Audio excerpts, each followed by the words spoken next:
Aula de legislação do SUS. Vamos dar continuidade aos nossos estudos. Nós estamos no finalzinho da Lei Orgânica da Saúde, da Lei 8080, nos artigos finais.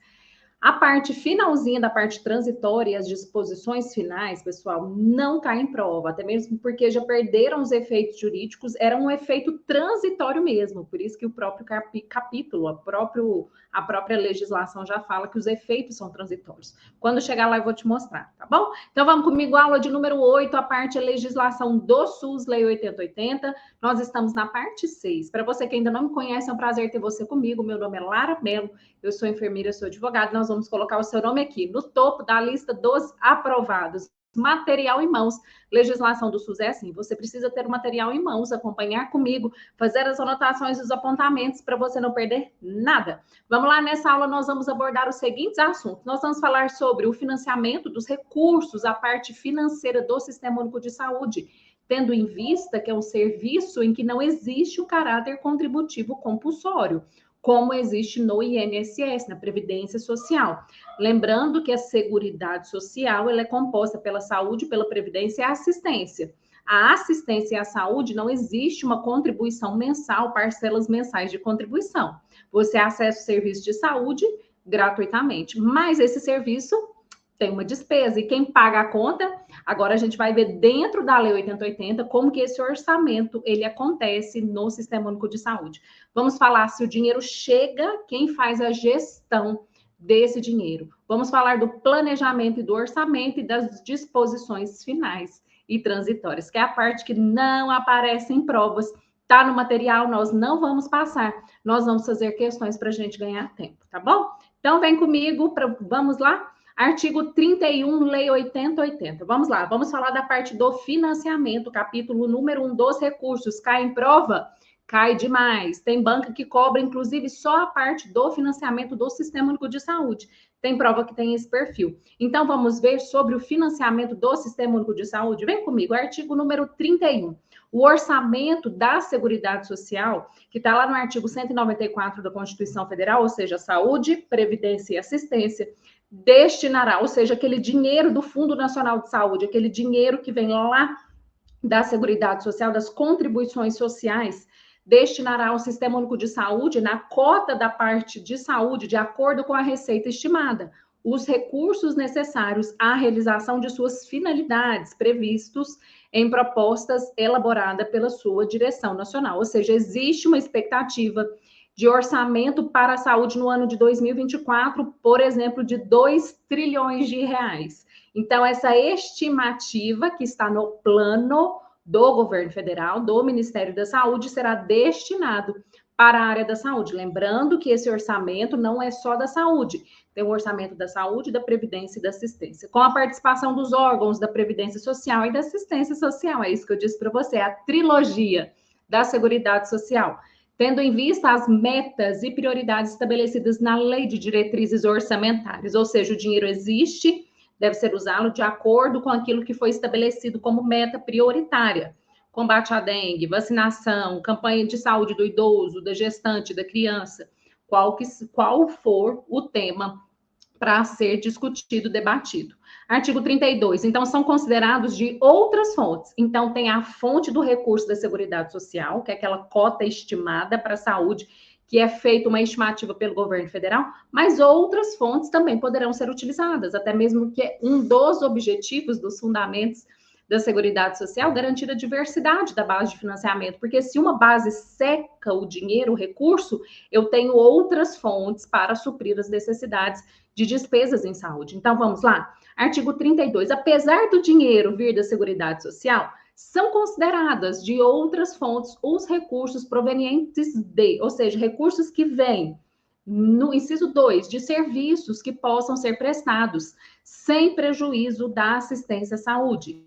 2, inciso 3, de ajuda, contribuições, doações e donativos. A gente viu muito na pandemia essa parte de ajudas e contribuições, principalmente no momento em que estavam faltando muito recurso, né, de EPIs, luvas, avental, máscara, não tinha nem onde comprar no mercado, e muitas empresas fizeram o quê? Doações para os hospitais, em especial.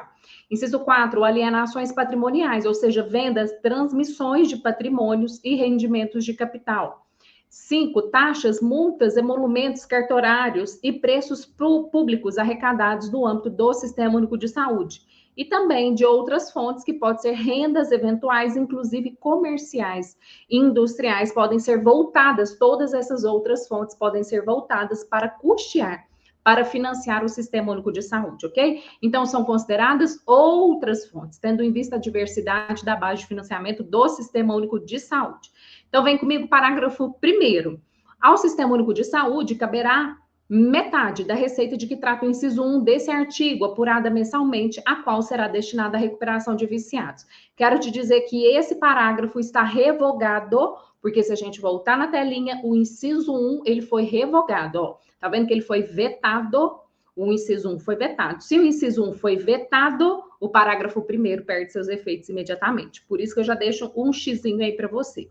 Parágrafo 2º, as receitas, o dinheiro gerados no âmbito do Sistema Único de Saúde serão creditadas, depositadas diretamente em contas especiais. E o nome dessa conta especial, fala para mim.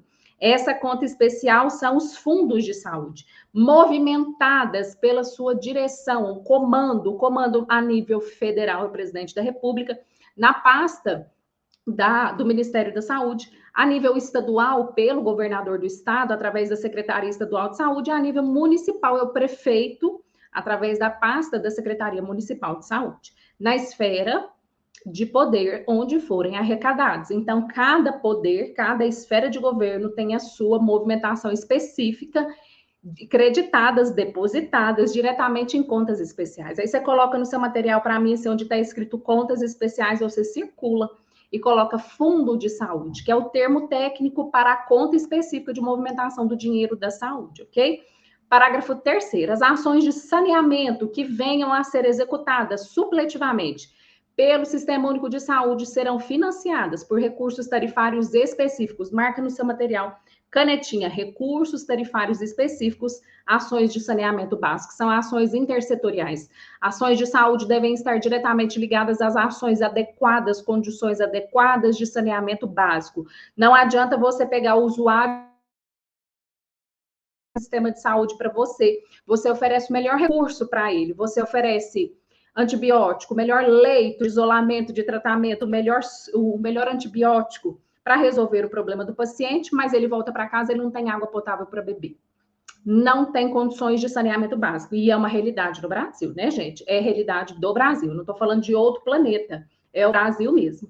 Então, isso faz diferença no estabelecimento da saúde do indivíduo? Faz. Faz toda a diferença. Então, é necessário as ações intersetoriais. E as ações intersetoriais são os setores fora do Sistema Único de Saúde que somam esforços para entregar saúde para a população. E saneamento básico é um dos exemplos. Então, o SUS não deve, ele, diretamente realizar as ações de saneamento básico. Essas são as ações de infraestrutura do município que realizam essas obras. Mas quando ele vai realizar, ele não vai tirar o dinheiro da saúde para fazer ações de saneamento básico. Ele vai buscar recursos, dinheiro, em recursos tarifários específicos voltados para essa área de saneamento e outros que vêm da União, do Estado, do Distrito Federal e dos municípios, e em particular, aí marca, por favor, canetinha, e em particular, do Sistema Financeiro de Habitação, porque o Sistema Financeiro de Habitação, ele lida com as questões de saneamento básico. Então, é a parte específica de financiamento quando é voltado para as ações de saneamento básico, ok? Parágrafo 5º, as atividades de pesquisa e desenvolvimento científico e tecnológico em saúde serão cofinanciadas, ou seja, dividida, compartilhada pelo Sistema Único de Saúde, pelas universidades e pelo orçamento fiscal, além de recursos de instituições de fomento, de estimulação e financiamento ou de origem externa e receita própria das instituições executoras. Então, essa parte de desenvolvimento dos profissionais, de pesquisa, aprimoramento tecnológico e científico, tem o âmbito do Sistema Único de Saúde, mas está associado também com recursos de outros lugares, das universidades, do orçamento fiscal, além de recursos das instituições de fomento, como projetos de pesquisa, por exemplo, que vêm de instituições que estimulam as pesquisas e destinam bolsas para as universidades realizarem as pesquisas de determinadas áreas, ok? Deixa eu só trocar essa telinha aqui. Aqui, vamos lá. Agora a gente vai falar da gestão financeira, ou seja, a gente já sabe de onde vem o dinheiro, como que esse dinheiro vai ser utilizado e de quais as outras fontes que podem promover o financiamento do Sistema Único de Saúde. Então, vamos fazer a gestão. O dinheiro chegou, vamos fazer a gestão dele. Artigo 33. Os recursos financeiros do Sistema Único de Saúde serão depositados em conta especial. Onde tem conta especial, você escreve Fundo de Saúde. É o Fundo de Saúde, Fundo Nacional de Saúde, Fundo Municipal, Fundo Estadual de Saúde. Em cada esfera de sua atuação e movimentado sob fiscalização dos respectivos conselhos de saúde. Os conselhos de saúde, que são órgãos, são instâncias deliberativas permanentes do Sistema Único de Saúde, que tem função, inclusive, de fiscalização e acompanhamento dos recursos da saúde. Parágrafo 1º, na esfera federal, quando a gente está no nível da União, no Ministério da Saúde, os recursos financeiros originários do orçamento da Seguridade Social, de outros orçamentos da União e além de outras fontes, serão administrados pelo Ministério da Saúde, através do Fundo Nacional de Saúde. Então, se nós estamos na esfera federal, quem administra, faz a gestão da saúde a nível federal é o governo federal, é o Ministério da Saúde. Então, a ele cabe fazer a gestão desse recurso. E a conta específica que será destinada a esse recurso é o Fundo Nacional de Saúde. É nacional, porque nós estamos a nível de Ministério da União. Parágrafo 4º.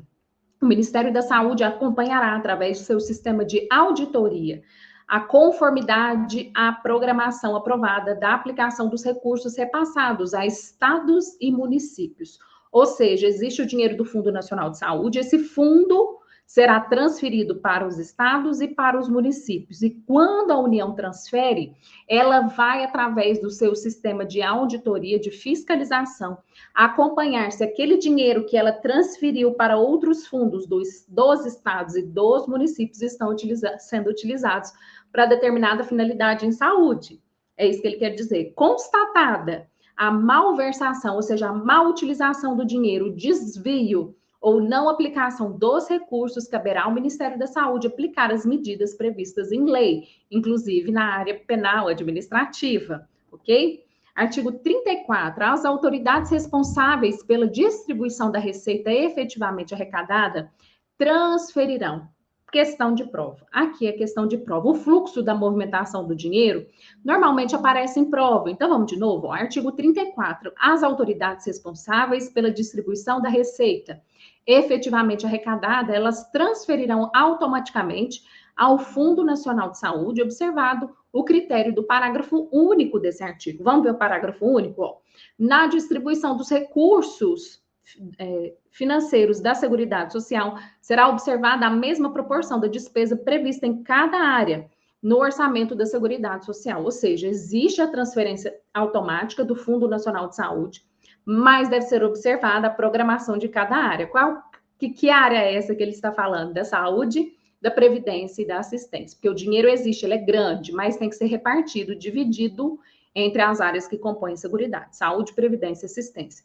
E os recursos financeiros correspondentes às dotações consignadas no orçamento da Seguridade Social, há projetos e atividades a serem executadas no âmbito do Sistema Único de Saúde, ou seja, esse dinheiro, quando vem, ele vem com dotação consignado com uso exclusivo para, por exemplo, promover atividades de vacinação nos municípios de até 100 mil habitantes, destinar recursos financeiros para estimulação do controle de natalidade em jovens em determinadas cidades, ou seja, ele vai exclusivamente atender aquela necessidade, o recurso da saúde.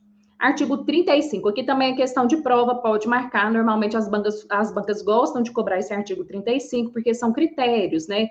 Então, onde tem critério, ele quer saber se o candidato conhece. Vem comigo, artigo 35, para o estabelecimento de valores a serem transferidos a estados, Distrito Federal e municípios, será utilizada a combinação dos seguintes critérios, segundo análise técnica de programas e projetos. Ou seja, a União, através do governo federal, do Ministério da Saúde, ela vai administrar o Fundo Nacional de Saúde, que é o dinheiro que veio lá da Seguridade Social.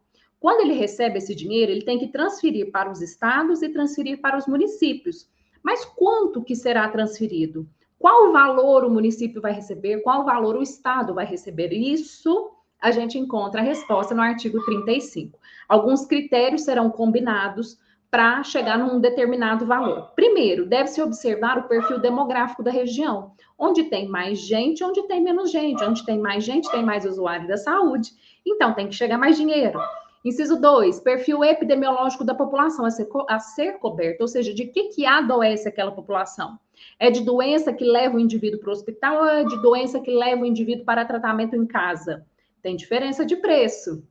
Inciso 3º, características quantitativas, ou seja, de números, quantidade e qualitativas da qualidade da rede de saúde na área. Ou seja, tem determinadas cidades, por exemplo, que tem 10 hospitais. Então, a quantidade, 10 hospitais. E a qualidade, vamos pôr que é uma qualidade boa, atende bem os usuários, faz muito procedimento, tem rotatividade do leito, tem bons resultados nos tratamentos dos pacientes. Então, a qualidade também é boa, então vai chegar mais dinheiro. Inciso 4, desempenho técnico, econômico e financeiro no período anterior, ou seja, a gente observa o ano anterior.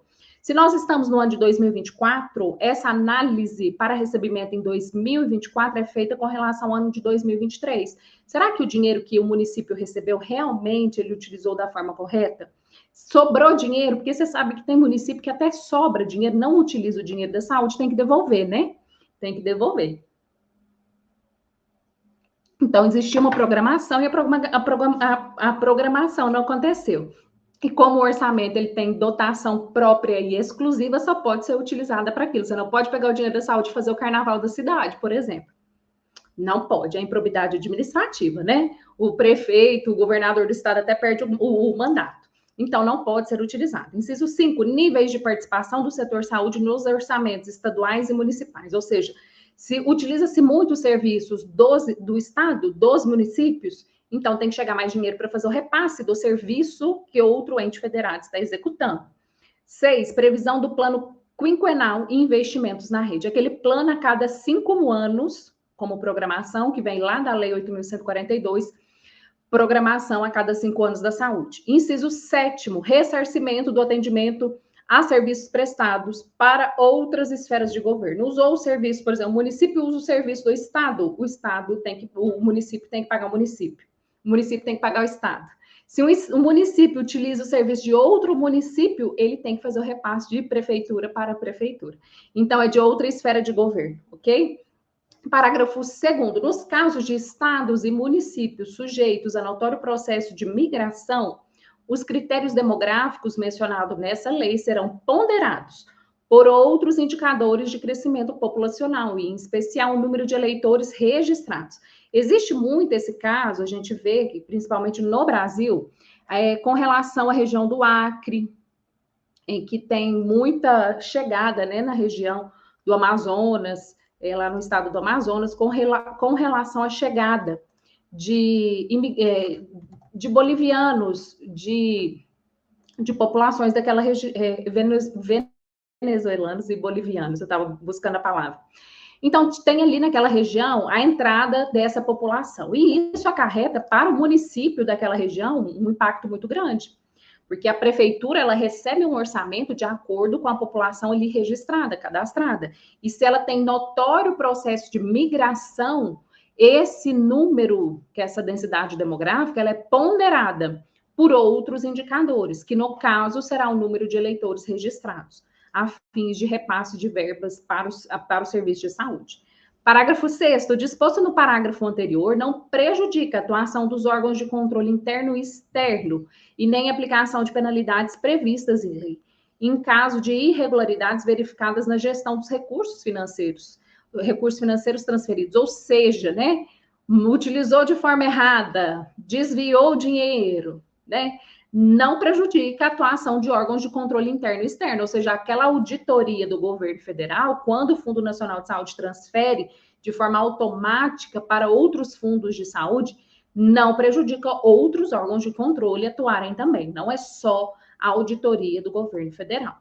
Então, vamos falar agora do capítulo de número 3. Vamos falar do planejamento e do orçamento da saúde. Gente, é questão de prova, tá? Não é difícil, é questão de prova.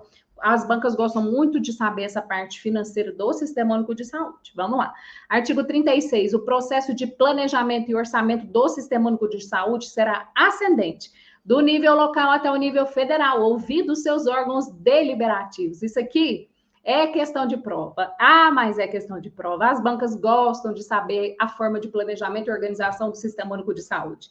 Você, quando vai construir a sua casa, você começa da base ou você começa do teto? Não dá para começar do teto, porque você precisa de uma base sólida que garanta o crescimento e evolução da obra. Então, a saúde é da mesma forma.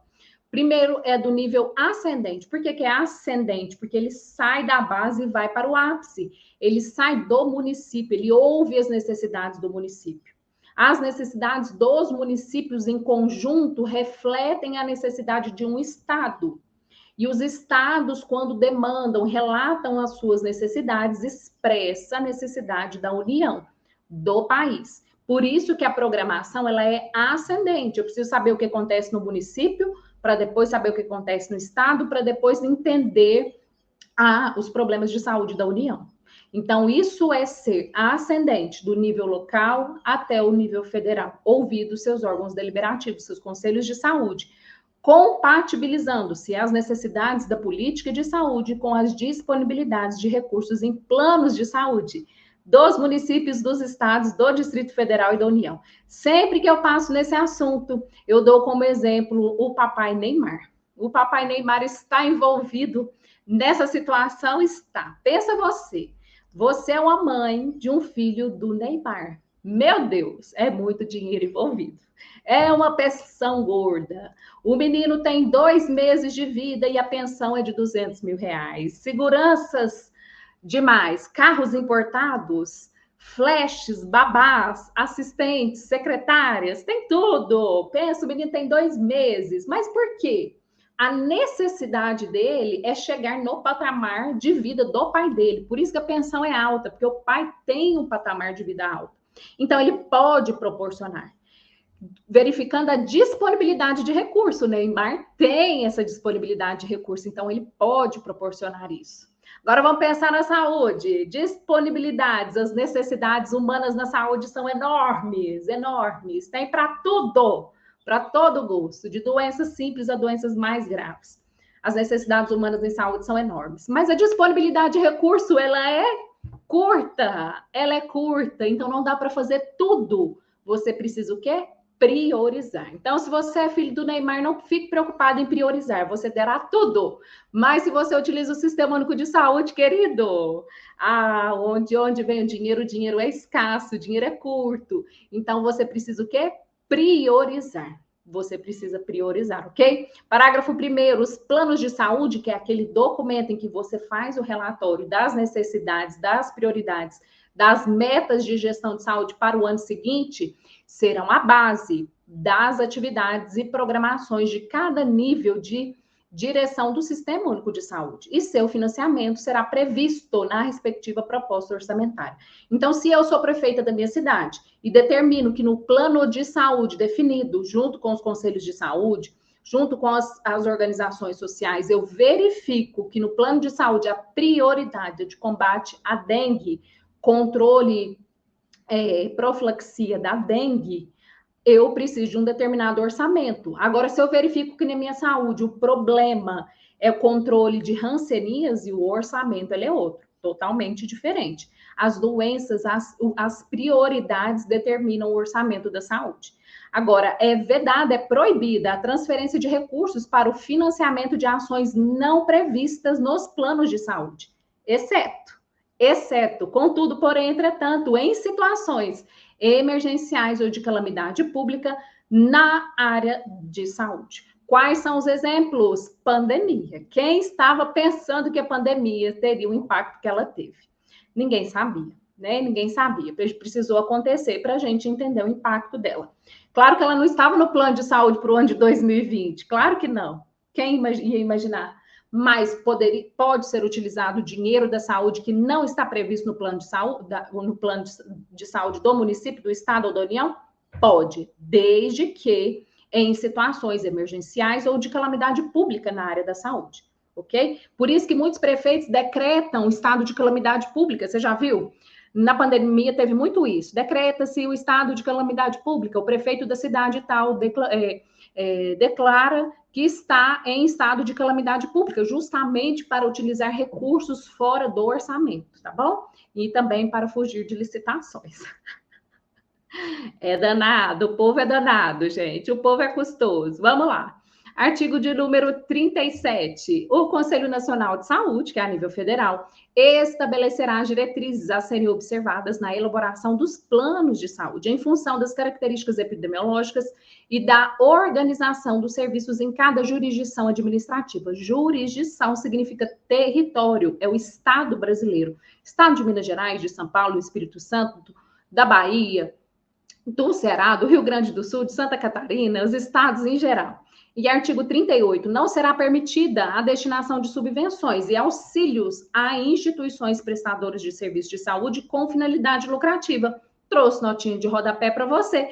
Tá aqui no finalzinho da tela. É uma ponte que eu faço para você. Para quê? Para encurtar o seu caminho. Te tirar de um dispositivo da Constituição Federal, te levar para a Lei 8080 e te mostrar a conexão entre os dois artigos. No artigo 199, no parágrafo 2º, ele já falava da disposição do artigo 38. É vedada a destinação de recursos públicos para auxílios ou subvenções às instituições privadas com fins lucrativos. É questão de prova? Com certeza. Todas as bancas gostam desse assunto, porque normalmente o candidato escorrega aqui. Não erra, vem comigo que eu vou te mostrar. Eu vou mudar a tela, eu vou passar para essa aqui. Vou passar para cá. Olha para mim que eu vou te contar. Se você já passou por essa questão e já errou, ok, vamos aprender com ela. Então, vamos lá. Então, a Constituição Federal, assim como a Lei 8080, fala que é proibido você pegar o dinheiro da saúde, porque nós estamos dentro da área da gestão de recursos financeiros. Então, nós estamos falando do dinheiro que vem, que chega para pagar as despesas em saúde. Então, ele diz o seguinte, é proibido você pegar esse dinheiro da saúde e subvencionar ou auxiliar as instituições prestadoras de serviços com finalidade lucrativa. Bem comigo. Uma coisa é você contratar a iniciativa privada para prestar serviços complementar ao Sistema Único de Saúde. Você pega o dinheiro, entrega para o serviço privado, porque ele prestou um serviço de saúde. Você pagou pelo serviço prestado, no contrato ou no convênio. Tem que pagar? Tem que pagar. Agora, se você, por exemplo, você é biomédico e você estuda a parte de reprodução humana, aí você fala para o governo federal assim, e você tem atividades lucrativas, você vende serviços de reprodução humana. Aí você vira para o governo federal e fala assim, governo federal, eu queria um auxílio público financeiro federal para financiar a minha pesquisa na área de reprodução humana. Eu quero fazer o procedimento sem congelar o espermatozoide, eu quero fazer ele utilizando outra tecnologia que você vai inventar. Pode vir dinheiro para você? Não, não pode vir dinheiro para você, porque você tem fins lucrativos. Com aquele dinheiro público, ele não vai voltar para o público, porque você vai vender aquela tecnologia, você vai comercializar, ok? Então, é proibido com finalidade lucrativa. Olha o finalzinho, com finalidade lucrativa. Se você é qualquer instituição sem finalidades lucrativas, você pode receber o dinheiro para subvenção ou auxílios para desenvolver determinadas áreas de pesquisa. Não tem problema, ok? Então, não confunda. Uma coisa é você pegar o dinheiro público e entregar para as instituições privadas que prestaram um serviço. Você pega o dinheiro do povo e paga a iniciativa privada, porque o povo utilizou, o usuário, o Sistema Único de Saúde. Agora, se você pegar o dinheiro do povão e não voltar para o coletivo, aí não pode. É isso que veda o artigo 38, tá bom? Então, vamos lá. Das disposições finais e transitórias, eu quero te contar que não cai em prova. Já perderam todos os seus efeitos, porque elas são transitórias. Até a lei funcionar, até a lei pegar, ela tinha funções, informações, disposições de caráter transitório. E é do ano de 1990, nós estamos no ano de 2024, né? Já tem um lapso temporal bom, grande. Então, já passou. Então, não tem seus efeitos mais. Está aqui no corpo da nossa aula, para nível de curiosidade. Todos os artigos estão aqui. sem prejuízo de estudo, mas não cai em prova. Então, você vai gastar seu tempo estudando aquilo que não cai em prova? Não, por favor. A legislação, a Lei 8080, ela já é muito extensa, ela é muito grande, você vai utilizar o seu tempo para estudar principalmente as atualizações. E deixa o que já caducou para trás, não precisa se preocupar, tá bom?